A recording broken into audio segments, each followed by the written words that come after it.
Bonjour tout le monde, bonsoir plutôt tout le monde, on est déjà le soir donc j'ai pas eu le temps de le filmer en journée, je voulais absolument le faire en journée mais je n'avais pas le temps avec les enfants, les activités etc. Donc je me suis dit je vais le faire ce soir et je vais le faire à mon aise pour pouvoir discuter avec vous. Donc si vous êtes nouveau, moi c'est Najwa et bienvenue dans ma chaîne. Si vous n'êtes pas encore abonné, abonnez-vous, je ne sais pas ce que vous entendez pour la millième fois. Je fais des tutos déco, je fais des hauls. Et je fais principalement tout ce qui est maison. J'adore tout ce qui est maison et voilà. Et donc ma dernière vidéo était en fait une vidéo sur l'achat de ma maison. Je viens d'acheter une maison. Merci, merci, mille merci pour tous vos messages. J'en ai eu plein de très chaleureux. Et voilà, je vous fais de gros bisous pour celles qui m'ont envoyé des messages. J'essaie toujours de répondre mais je suis très active sur Instagram. Donc des fois je reçois des messages sur Snapchat etc.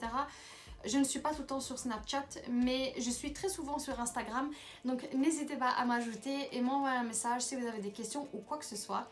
Moi je donne toujours mon avis et mes conseils, mais ça reste mon avis et mes conseils. Si vous n'avez pas encore préparé votre tasse de thé ou votre tasse de café ou votre paquet de Doritos, ben, je vous dis allez-y. Si vous êtes dans votre canapé avec votre couverture, mettez-vous bien à l'aise parce que ça sera une longue vidéo où je vais beaucoup parler et je vais raconter donc tout ce qu'on a traversé pour en arriver là. Et si vous êtes dans le bus ou quoi que ce soit, mettez-vous bien à l'aise dans votre siège et c'est parti! Je reviens donc au sujet de la dernière vidéo que j'ai mise en ligne. Nous avons acheté notre maison, c'était quand est-ce que j'ai... Il y a 2 semaines, donc il y a 2 semaines on a signé l'acte notarial. Donc on a eu les clés il y a exactement 2 semaines. Depuis on est non-stop occupé avec les rendez-vous des entrepreneurs, donc on est toujours en train de faire les devis etc. Mais on a déjà commencé nous-mêmes dans la maison, c'est-à-dire qu'on a nettoyé un peu les murs, on a déjà mis la maison à nu, on va dire, donc voilà. Et les enfants aident aussi, oui. J'ai eu quelques questions de certaines personnes qui trouvaient ça vraiment chouette que les enfants soient là à arracher le papier peint du mur. Oui, mes enfants aident aussi et c'est comme ça à la maison aussi, ils ont intérêt. Donc voilà. J'ai préparé en fait mon petit bloc-notes où j'ai noté toutes vos questions et je me suis dit en fait que j'allais sélectionner 5 questions qui revenaient très souvent au sujet de ma dernière vidéo. Donc je vous ai fait un petit home tour de la maison qu'on a acheté dans ma vidéo. Je vais vous mettre le lien en barre d'infos et ici ci-dessus le lien, mais à voir après cette vidéo. Et donc j'ai sélectionné 5 questions. Je vais tout d'abord donc partager mon histoire et comment nous nous sommes arrivés là. Et ensuite je vais passer aux 5 questions que j'ai sélectionnées pour y répondre directement. Donc voilà. J'ai aussi noté quelques infos qui seraient en fait très importantes pour vous, on ne sait jamais. Et voilà, donc de toute façon si vous avez n'importe quelle question, donc je suis toujours sur Instagram et aussi vous pouvez commenter en dessous de cette vidéo, je vous réponds tout le temps. Je vais commencer tout d'abord avec notre histoire. Alors, pour vous montrer... pour vous raconter en bref, la maison ce n'est pas mon premier achat, c'est mon deuxième achat. Donc ça veut dire que j'ai 28 ans, je suis mariée depuis 7 ans. Mon premier achat était il y a 7 ans exactement quand je me suis mariée et c'était un achat directement avec mon mari. Donc c'est le deuxième bien que j'achète avec mon mari. Le premier achat c'était mon appartement, donc nous avons acheté à Bruxelles un appartement à 2 chambres et nous avons... C'était dès le début un investissement, donc nous avions loué environ 6 mois et c'était un minuscule appartement, c'était même pas un appartement, c'était un studio en fait qui se trouvait aussi à Bruxelles et on payait très cher pour ce studio, on payait environ 600 € par mois et je peux vous dire qu'on crevait de froid dans ce studio. Donc on a très vite décidé d'arrêter là et d'acheter un appartement parce qu'on se disait que voilà, pour 600 € par mois, je m'étais un peu renseignée et l'option qu'on avait et qui était idéal pour nous, c'était au fond du logement. Je vais vous mettre en barre d'infos aussi le site du fond du logement. C'est très intéressant. Si vous habitez à Bruxelles ou en Flandre ou Wallonie, il y a un fond du logement en Wallonie, en Flandre et à Bruxelles. Donc c'est avec eux qu'on a décidé d'acheter notre premier bien, donc, qui est l'appartement à Bruxelles. Il faut aussi savoir qu'à ce moment-là, moi j'étais encore étudiante quand je me suis mariée, j'avais encore 1 an à terminer. Je n'ai pas terminé en 1 an, j'ai terminé en 2 ans. Franchement, j'ai sous-estimé études et mariage. Mais bon, voilà, j'étais encore étudiante, donc on n'avait pas beaucoup d'argent. On avait uniquement un salaire, on avait le salaire de mon mari. Et c'est le salaire avec lequel on a acheté aussi notre premier bien. Donc pour notre premier bien, on a sauté le pas avec le fonds du logement. Donc le fonds du logement, bref, ils font des taux très bas. Et c'est très intéressant pour les jeunes. Alors je vous conseille en fait de faire un petit tour sur le fonds du logement, sur le site du fonds du logement, et de vous renseigner si c'est votre premier bien que vous allez acheter et que vous doutez encore, est-ce que je vais à la banque, est-ce que je vais emprunter chez les gens ou comment je vais faire. Le fonds du logement, c'est vraiment une très bonne option. C'est un fonds social. Donc si vous avez aussi des travaux à faire dans l'appartement, dans la maison que vous allez acheter, ils proposent des crédits à 0%. Donc c'est comme si quelqu'un vous prêtait de l'argent sans intérêt. Donc voilà, ils le font à 0%. Et je crois qu'il y a un plafond de 175 000 €. Donc si vous achetez chez le fonds du logement votre premier bien, donc ça doit être votre premier bien, ça c'est une condition. La deuxième condition, c'est que ça doit être un bien en dessous de 175 000 €. Donc vous ne pouvez pas acheter par exemple une villa ou une maison à 250 000 € ou même un penthouse à 250 000 € parce que maintenant les appartements à Bruxelles à 250 000 €, il y en a pas mal. La vie à Bruxelles est devenue vraiment très chère. Donc voilà. Nous avions acheté chez le fonds du logement, on n'avait vraiment pas beaucoup de capital. Notre capital était vraiment très petit, comme je vous ai dit. Le salaire de mon mari était le seul salaire qu'on avait à la maison. Donc voilà, on a acheté notre premier bien avec le fonds du logement il y a 7 ans. Et dès le début déjà, on savait que ce serait un investissement et que plus tard, on le vendrait en espérant qu'on le vendrait avec des gains ou au même prix qu'on l'a acheté pour pouvoir passer à un autre projet.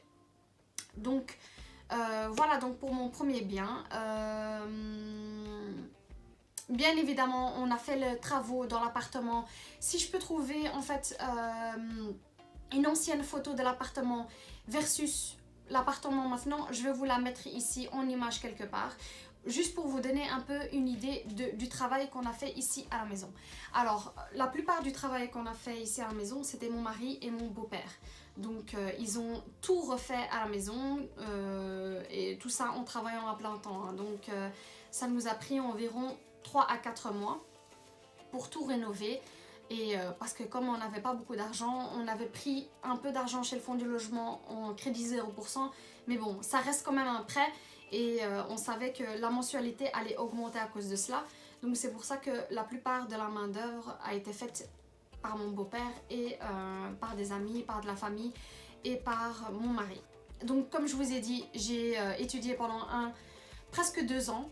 J'avais terminé mes études et puis j'ai directement été travailler. Donc ça fait à peu près 6 ans que je travaille maintenant. Et depuis que je travaille, on a vraiment mis de côté au maximum. Donc moi je suis au taquet avec les finances, j'ai un sheet Excel, etc. Je suis vraiment au taquet avec les finances, j'ai un sheet Excel avec une sorte de balance de ce qu'on dépense, de ce qu'on peut économiser, et je fais même des projections dans le futur de combien je devrais avoir, et donc je me fixe en fait un but à avoir dans X années grâce à Excel. Donc grâce à un plan financier, on va dire, qui a été fait par moi et mon mari, on a pu mettre de côté un maximum et atteindre ce but après 7 ans. Donc on a décidé de rembourser le crédit hypothécaire, une grande partie du crédit hypothécaire qui restait chez le fonds du logement. Et on s'est dit, bon, c'est le moment de commencer en fait notre deuxième projet. Le deuxième projet, j'ai mis 3 ans.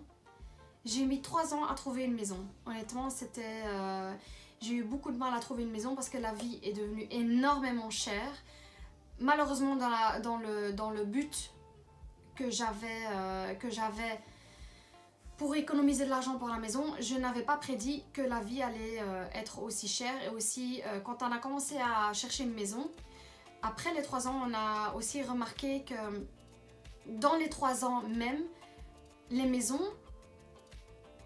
le même style de maison, on va dire, le même style de bien était 50 000 € plus cher quand on avait finalement le capital nécessaire pour acheter une maison. Donc voilà, donc j'ai mis très longtemps à trouver une maison. Alhamdoulilah, j'ai pu la trouver finalement. Donc voilà, je vous ai présenté donc la maison que j'ai achetée dans ma précédente vidéo. Ça veut dire que aussi tous les tutos, tous les décos, etc. que je vais faire dans la maison, je vais le partager avec vous, Inch'Allah, dans les prochaines vidéos. Donc, comment on a acheté le bien? Donc, il faut savoir que les crédits hypothécaires, tout d'abord, les crédits hypothécaires sont historiquement très bas. Ils sont même plus bas que le fonds du logement. Donc, le fonds social dont je vous ai parlé quand j'ai acheté l'appartement, chez lequel on a acheté l'appartement, les banques sont devenues beaucoup moins chères que le fonds du logement. Et on vous prête quasiment de l'argent à pas grand-chose d'intérêt. Surtout quand vous avez un grand capital. Donc moi, comme je vous ai dit, on a pu économiser beaucoup d'argent grâce à une organisation financière, on va dire, et un plan financier qu'on avait moi et mon mari. Mais aussi en vendant l'appartement, on a pu avoir, et ça on était vraiment très surpris, on a pu vendre l'appartement à un prix très élevé, car la vie à Bruxelles est devenue plus chère. Il y a beaucoup de gens qui veulent habiter à Bruxelles et donc qui sont prêts à payer plus cher pour un appartement à Bruxelles, et surtout en bon état comme le nôtre. Donc on a pu le vendre à un prix très intéressant, et cet argent aussi on l'a utilisé pour la maison, pour l'achat de notre maison de rêve, on va dire. C'est pas encore la maison de rêve car il y a beaucoup de travaux à faire à l'intérieur, donc voilà. Mais Inch'Allah, dans quelques mois, en espérant que dans quelques mois, ce sera finalement la maison que je souhaite avoir. Et c'était en fait une belle enveloppe pour faire les travaux nécessaires dans la maison et d'être tranquille une fois pour toutes. Et voilà. Et comme la signature de l'acte de l'appartement ne s'est pas encore fait, je peux encore utiliser l'appartement pour y vivre en attendant que les travaux finissent. Donc ce serait parfait pour nous et notre famille, et que voilà, je ne puisse pas vivre, que je ne dois pas vivre dans les travaux, dans les sacs, etc. Franchement, j'imagine même pas avec 2 enfants. Donc la signature de l'acte, c'est là où vous recevez les clés, où vous êtes officiellement propriétaire pour l'État et pour tout le monde, et où voilà, vous allez commencer à payer un crédit hypothécaire ou pas, mais c'est à ce moment-là, donc aux signatures de l'acte, qu'officiellement vous devenez propriétaire d'un bien. Alors, il faut savoir que nous, on a acheté, donc on a signé l'acte avant de signer l'acte de l'appartement, donc officiellement, l'argent, les bénéfices de l'appartement, nous ne l'avons pas encore. Et aussi, quand vous êtes déjà propriétaire, donc moi je vais parler pour moi-même. Moi, dans mon cas, j'étais déjà propriétaire de l'appartement. Mais donc, si vous n'êtes pas encore propriétaire et que c'est votre premier bien que vous allez acheter, ce sera tout simplement à la signature de l'acte que votre crédit ou à la signature de l'acte que vous serez officiellement propriétaire de l'appartement.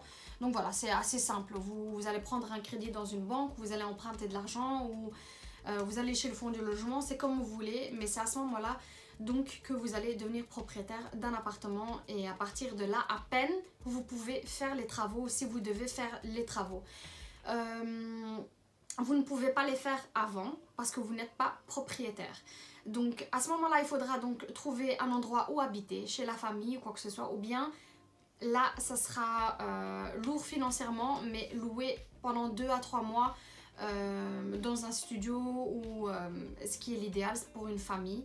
Donc pour une famille, c'est un peu compliqué d'aller habiter chez la famille, mais de louer un bien autre part qui serait le moins coûteux possible pour pouvoir faire les travaux dans la maison ou dans l'appartement que vous souhaitez. Donc moi, dans mon cas, j'étais déjà propriétaire. Donc on est propriétaire pour la deuxième fois, mais on a signé l'acte notarial de la maison avant de signer l'acte notarial de l'appartement, car j'habite dedans. Il me faut un endroit où habiter.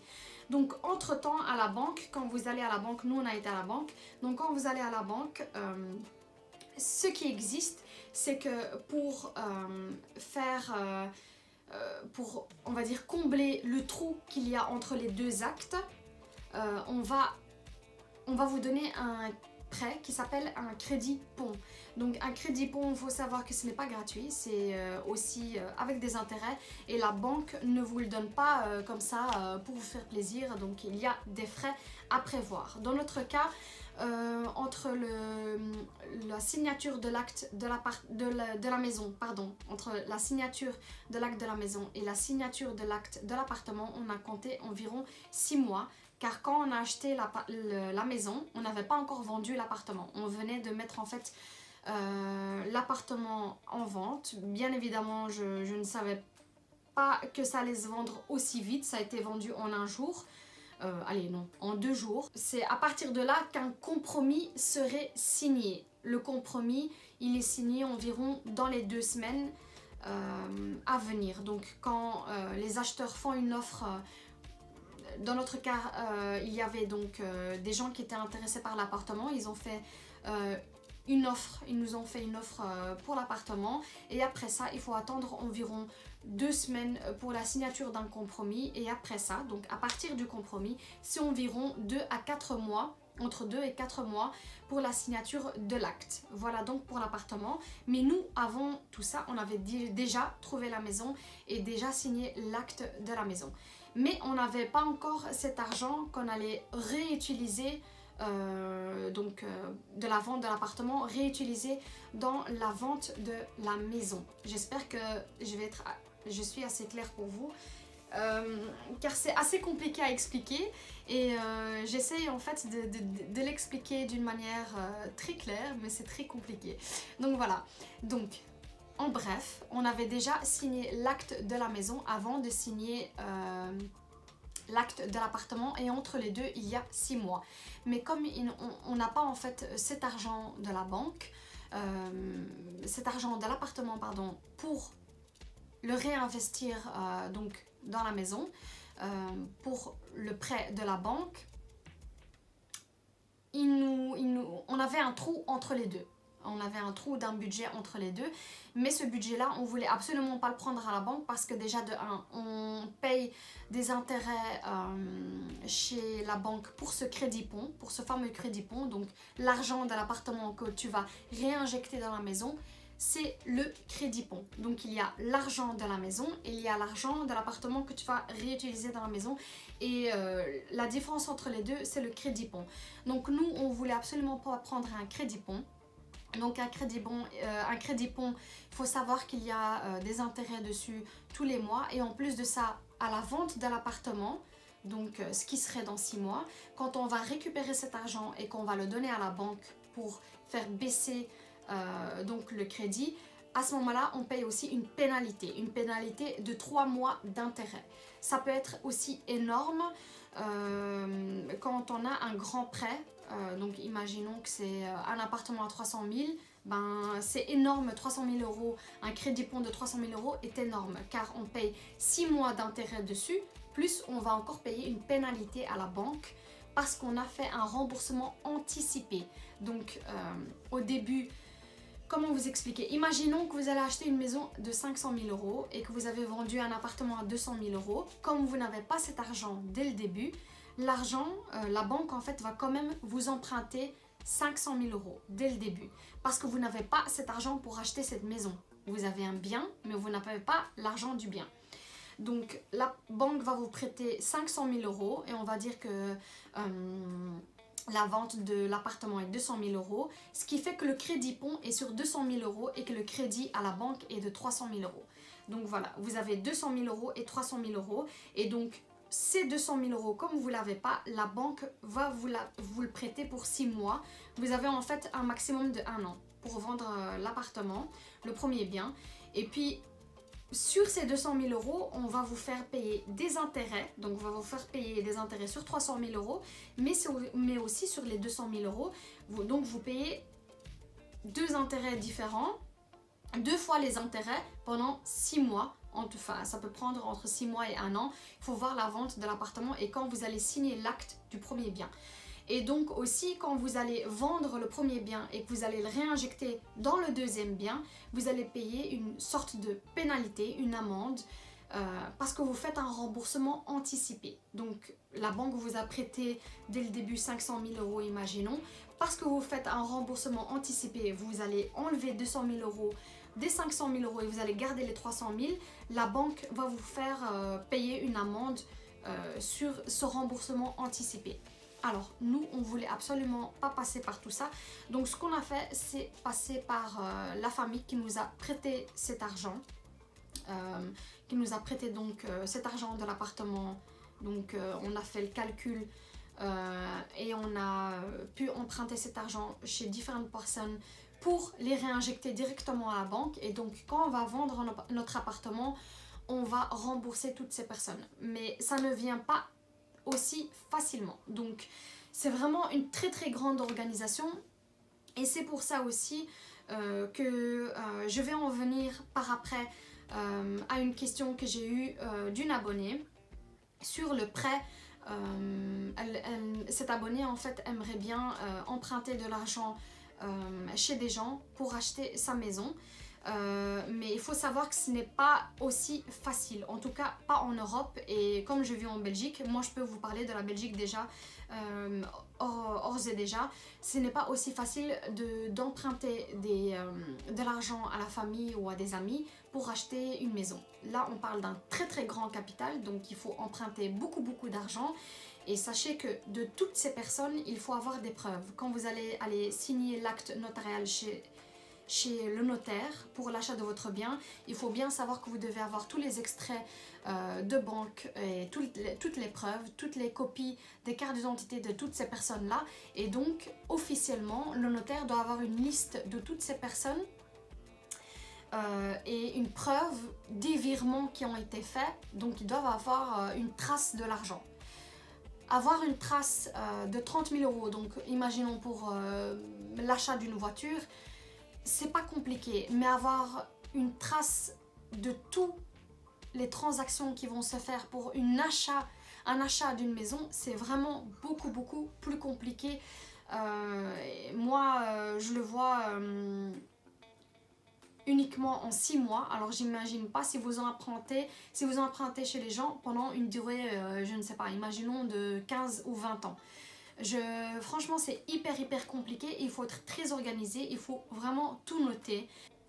À force de parler, j'ai soif. J'essaie vraiment d'avoir une structure dans ce que je raconte, mais c'est vraiment très compliqué parce que j'ai peur d'oublier des choses. Si vous comptez vraiment acheter un bien et que vous voulez aller à la banque, c'est vraiment le moment de le faire car c'est vraiment beaucoup plus bas que le fonds de logement. Et n'oubliez pas que le fonds de logement, c'est un fonds social. Donc voilà, juste pour vous dire, nous avions pris chez le fonds du logement à 1,7, à 1,9 exactement, car à ce moment-là, on n'avait pas d'enfants. Et si vous avez des enfants par après, les taux d'intérêt descendent chez le fonds du logement. Donc même dans ce cas-là, on était plus bas que le fonds du logement chez la banque. J'espère que c'est assez clair et que j'ai pu très bien vous expliquer comment j'ai acheté la maison et comment j'en suis arrivée à mon deuxième bien. Mais c'est vraiment, on essaie vraiment de faire un plan financier et quand on se rend pas compte de l'argent qu'on gaspille par mois, mais quand on fait un plan financier et qu'on a un but à atteindre dans 4 ou 5 ou 6 ans ou 10 ans, on se rend compte qu'en fait en 10 ans, on peut vraiment, ou même en 5 ans, on peut économiser beaucoup d'argent, et surtout si on est à 2 à travailler. Voilà, ça peut aller vraiment très vite et le temps passe très vite. Donc c'est ce qu'on a fait et c'est comme ça qu'on a pu en fait rembourser une grande partie du premier bien, donc chez le fonds du logement, et ensuite acheter notre deuxième bien très vite. Voilà, donc mes enfants, ça tombait vraiment à pic car je suis encore jeune, j'ai 28 ans et mes enfants ont 2 et 4 ans, donc c'est l'idéal pour avoir un jardin, etc. Et donc c'est pour ça qu'on a décidé en fait de sauter le pas et d'acheter une maison et c'est de nouveau un investissement pour nous car on espère revendre la maison dans 20 ans. Donc quand les enfants auront 22 et 24 ans et pour pouvoir de nouveau en tirer un bon capital avec toutes les rénovations qu'on compte y faire à l'intérieur. Donc voilà, j'ai sélectionné 5 questions d'abonnés et ce sont en fait les 5 questions qui reviennent très vite. Ce sont les 5 questions qui reviennent très souvent. Alors, la première question c'était: est-ce que c'est une bonne idée d'acheter sans passer à la banque et donc de faire un prêt chez la famille et chez les amis? Alors, comme je le disais, avoir un prêt chez la famille, chez les amis, ce n'est pas acheter une voiture, ce n'est pas pour 2 ou 3 ans ou ce n'est pas pour un petit prêt de 30 000 euros. Là, on parle vraiment d'un prêt, je ne sais pas si vous achetez à Bruxelles, ne serait-ce qu'un appartement, les plus petits appartements maintenant sont à vendre à 150 000 euros. Personnellement, je ne me vois pas emprunter 150 000 euros chez la famille. C'est hyper compliqué à gérer et surtout quand c'est pour 20 ans. Maintenant, c'est le mieux à faire car c'est un crédit sans intérêt. Mais bon, il y a des personnes qui veulent récupérer leur argent très vite, il y a des personnes qui ne sont pas pressées et maintenant il faut savoir que pas tout le monde a les moyens de vous prêter 50 000 euros ou même 20 000 euros et si vous avez 15 personnes qui vous empruntent 20 000 euros, c'est hyper compliqué à gérer, donc à vous de voir. Mais moi je vous conseille en fait de prendre contact avec un notaire si vous voulez le faire parce que si vous empruntez chez les gens, ce n'est pas comme ça en Belgique. Il faut vraiment tout tracer. On doit avoir vraiment une trace de toutes les transactions qui se font d'argent, car quand vous allez aller chez le notaire avec cet argent, tout cet argent doit être sur votre compte et vous devez avoir des preuves d'où ça vient, de quelle personne ça vient, d'où cette personne a cet argent, etc. Alors la deuxième question, c'était les démarches pour acquérir un bien. Alors, comme premier propriétaire ou pas. Alors, si vous êtes premier propriétaire, c'est tout simple. Il suffit d'aller à la banque ou de rassembler l'argent que vous souhaitez. Ensuite, d'avoir un capital parce que les frais de notaire, donc les frais de notaire ne sont jamais prêtés par la banque. La banque prête uniquement le bien, jamais les frais liés au notaire. Donc, c'est environ 12% à Bruxelles, 6% ou 7% en Flandre et en Wallonie. Je crois que c'est 10% mais je ne suis pas sûre vu qu'à partir du 1er janvier 2020 la loi a changé. Donc voilà, donc il faut tout d'abord avoir un capital, donc il faut avoir un capital à vous. Donc il faut économiser de l'argent, avoir un capital et ce capital là c'est le frais de notaire. Ensuite aller à la banque, avoir un prêt. Il faut savoir qu'à la banque ou chez le fonds du logement, vous devez avoir au moins un CDI. Donc vous devez avoir 3 fiches de paye avec un CDI obligatoire. Et si vous êtes déjà propriétaire, alors c'est simple. Vous devez prouver que votre premier bien va être vendu ou pas. Car l'État doit savoir en fait si c'est un deuxième bien ou pas. Car la taxation sur le deuxième bien est différente.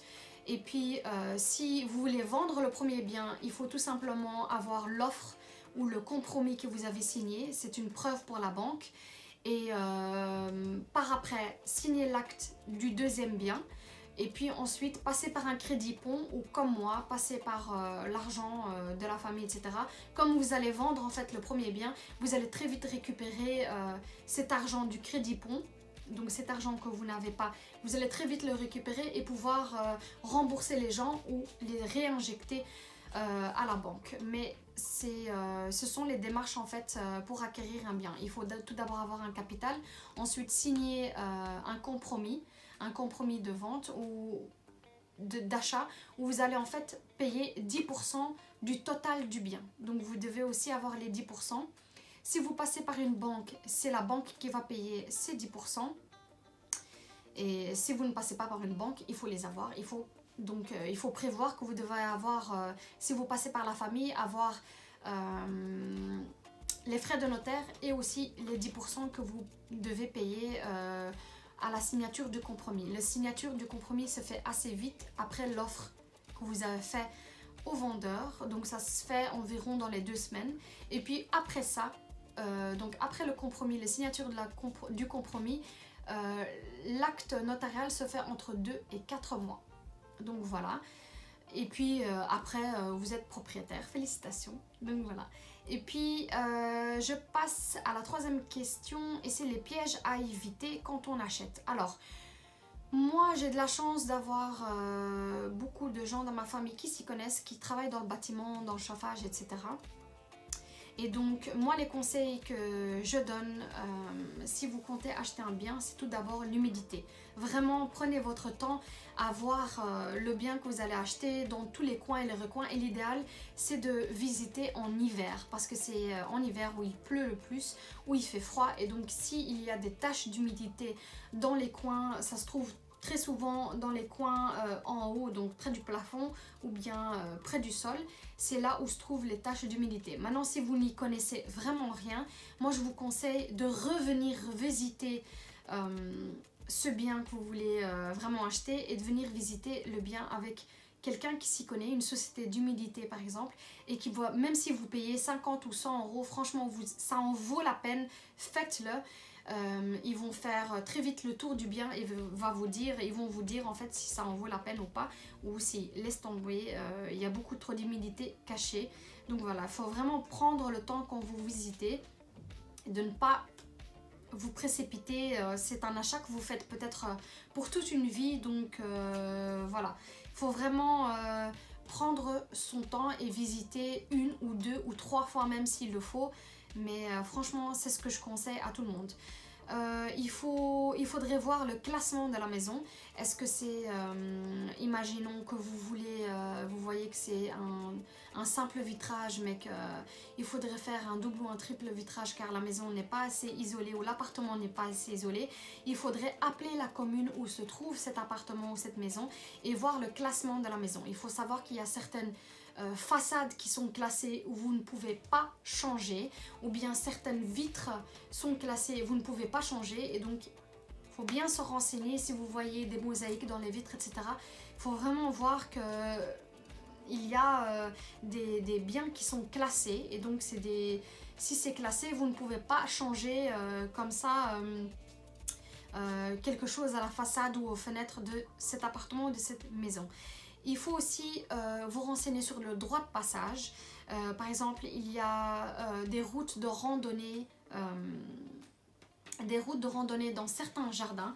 Imaginons donc que vous avez une maison avec un grand jardin et qu'il y a une route qui passe au milieu ou à la fin du jardin. Il faut savoir que il faut vraiment se renseigner sur ces routes et voir si c'est pas une route de passage. Car si c'est une route de passage, vous ne pouvez pas faire de clôture. Ces routes doivent rester au public, ouvertes au public. Si c'est une route de randonnée, c'est par là que les randonneurs vont passer. Imaginons que c'est au milieu de votre jardin. Franchement, c'est catastrophique. Il faut vraiment se renseigner sur ça, sur les routes de passage. Donc ça, c'est de nouveau rappeler la commune pour savoir s'il y a une route de passage dans votre jardin, dans le côté de la maison ou à l'avant de la maison. Et puis finalement, quelque chose de très important à faire, c'est se renseigner sur le quartier où se trouve la maison ou l'appartement. Alors moi, quand j'ai acheté ici, par exemple, mon premier bien, je ne me suis pas assez bien renseignée sur le quartier, sur tout ce qui est école. Alors à ce moment-là, il faut savoir que moi, je n'avais pas encore d'enfants, donc je ne comptais pas vraiment en avoir. Mais bon, il faut savoir si vous voulez avoir des enfants dans le futur, est-ce qu'il y a des bonnes écoles aux alentours, est-ce que le quartier est bon, est-ce qu'il y a des magasins aux alentours, est-ce que vous êtes dépendant de la voiture, est-ce que je dois avoir une voiture, oui ou non, est-ce qu'il y a des transports en commun, etc. etc. Vraiment se renseigner sur le quartier, faire le tour du voisinage, regarder les écoles. ce que c'est, si le niveau des écoles a l'air bon, oui ou non, etc. Vraiment se renseigner sur le quartier. Voilà, et puis la dernière question que j'avais eue, c'était pourquoi avoir acheté une maison? Alors tout simplement parce que j'avais acheté un premier bien. On a pu rembourser le crédit du premier bien et puis je voulais avoir tout simplement un nouveau but pour mon avenir et à la place d'épargner, je crois que le mieux en fait c'est que ma maison, j'investisse dans ma maison, que je fasse des travaux dedans et que ma maison épargne à ma place. Donc dans 20 ans, moi j'ai 2 enfants, si je vends le bien dans 20 ans, j'ai un petit capital à donner à mes enfants. Moi je peux me débrouiller après et je trouve qu'en fait c'est très important de donner de son vivant et de donner de l'argent quand vous avez des enfants, quand ils commencent leur vie. Donc c'est-à-dire quand ils vont à l'université ou bien quand ils s'installent avec quelqu'un ou quand ils se marient ou bien quand elles décident d'acheter elles-mêmes un bien. Je trouve vraiment ça très important de donner de son vivant. Et quand les parents ont les moyens, c'est beaucoup plus facile pour les enfants. Moi je ne sais pas dans 20 ans à quoi ça va ressembler et franchement je m'inquiétais un peu pour mes enfants. Et c'est pour ça on avait vraiment un plan et de vraiment faire un plan financier dans 20 ans et en espérant que dans 20 ans, l'investissement qu'on fait dans la maison, on puisse en fait le récupérer et le partager avec les enfants. Et comme dans 20 ans, comme je disais, mes filles auront 22-24 ans, c'est le début de leur vie. Donc j'espère vraiment avoir un très bon capital pour les deux, pour pouvoir les aider, pouvoir donner un coup de pouce dans 20 ans pour mes enfants. Donc voilà, j'espère que ma vidéo était assez claire. Si vous avez encore des questions, n'hésitez pas à les poser. J'espère vraiment, j'essaie vraiment de répondre à tous les messages que je reçois. Si vous avez liké la vidéo, n'hésitez pas à le montrer, ça fait toujours plaisir. Si vous n'êtes pas encore abonné à ma chaîne, abonnez-vous à ma chaîne. Moi je vous fais de gros bisous et à bientôt. Au revoir.